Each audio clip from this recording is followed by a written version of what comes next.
بسم اللہ الرحمن الرحیم۔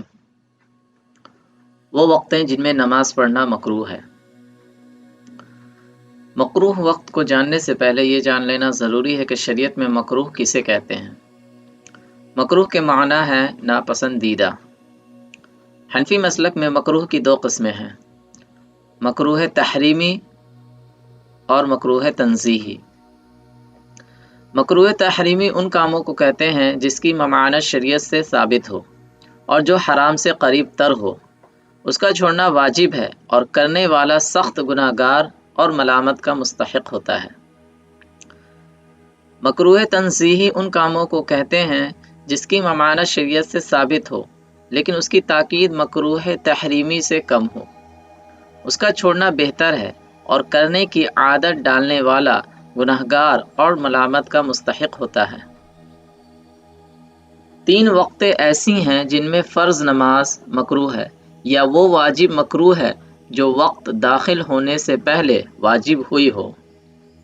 وہ تین وقتیں یہ ہیں: نمبر 1، آفتاب نکلنے کے وقت جب تک کہ اس کی روشنی خوب پھیل نہ جائے، یہ 15 سے 20 منٹ کا وقت ہوتا ہے۔ نمبر 2، دوپہر کے وقت جب ہر چیز کا سایہ بڑھنا بند ہو جائے، یہاں تک کہ جب سورج پچھم کی طرف تھوڑا جھک جائے اور سایہ بڑھنا شروع ہو جائے، یہ 20 سے 30 منٹ کا وقت ہوتا ہے۔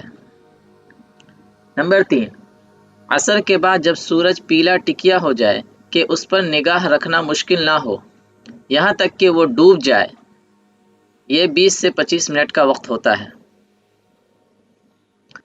حضرت عقبہ بن عامر جوہنی رضی اللہ تعالی عنہ کہتے تھے کہ 3 اوقات ہیں، رسول اللہ صلی اللہ علیہ وسلم ہمیں روکتے تھے کہ ہم ان میں نماز پڑھیں یا ان میں اپنے مردوں کو قبروں میں اتاریں: جب سورج چمکتا ہوا طلوع ہو رہا ہو یہاں تک کہ وہ بلند ہو جائے، اور جب دوپہر کو ٹھہرنے والا سایہ ٹھہر جاتا ہے حتیٰ کہ سورج آگے کو جھک جائے، اور جب سورج غروب ہونے کے لیے جھکتا ہے یہاں تک کہ وہ پوری طرح غروب ہو جائے۔ صحیح مسلم حدیث نمبر 1929۔ مسئلہ: ان اوقات میں فرائض، نوافل، نماز جنازہ، سجدہ تلاوت اور قضا مکروہ تحریمی ہے۔ جو نمازیں ان اوقات میں پڑھی جائیں گی ان کا لوٹانا واجب ہے، البتہ چند حالتوں میں لوٹانا واجب نہیں ہے۔ پہلا، نماز جنازہ۔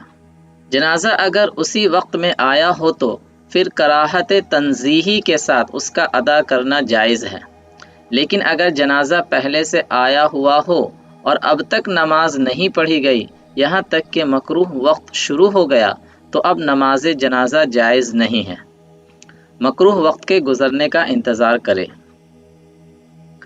حضرت علی بن ابی طالب رضی اللہ عنہ سے روایت ہے کہ نبی اکرم صلی اللہ علیہ وسلم نے ان سے فرمایا: علی، 3 چیزوں میں دیر نہ کرو، نماز کو جب اس کا وقت ہو جائے، جنازہ کو جب آ جائے، اور بیوہ عورت کے نکاح کو جب تمہیں اس کا کوئی کفو ہمسر مل جائے۔ جامع ترمذی حدیث نمبر 171۔ نمبر 2، سجدہ تلاوت۔ آیت سجدہ اگر مکروہ وقت میں تلاوت کیا گیا تو اسی وقت کراہت کے ساتھ سجدہ کرنا جائز ہے اور دیر کرنا افضل ہے، لیکن اگر مکروہ وقت سے پہلے تلاوت کی گئی اور اب سجدہ کرنا چاہتا ہے تو جائز نہیں۔ نمبر 3، عصر کی نماز۔ اگر آج کی عصر کی نماز اب تک نہیں پڑھی تو مکروہ وقت کے داخل ہونے کے بعد بھی کراہت کے ساتھ جائز ہے۔ رسول اللہ صلی اللہ علیہ وسلم نے فرمایا کہ جس نے فجر کی 1 رکعت جماعت کے ساتھ سورج نکلنے سے پہلے پا لی، اس نے فجر کی نماز با جماعت کا ثواب پا لیا، اور جس نے عصر کی 1 رکعت جماعت کے ساتھ سورج ڈوبنے سے پہلے پا لی، اس نے عصر کی نماز با جماعت کا ثواب پا لیا۔ صحیح بخاری حدیث نمبر 589۔ فجر کی نماز پڑھتے ہوئے اگر سورج نکل آیا تو نماز فاسد ہو جائے گی، یعنی ٹوٹ جائے گی، اس کا مکروہ وقت کے گزر جانے کے بعد قضا کرنا ضروری ہوگا۔ اور اگر عصر کی نماز پڑھتے ہوئے سورج غروب ہو جائے تو نماز ہو جائے گی۔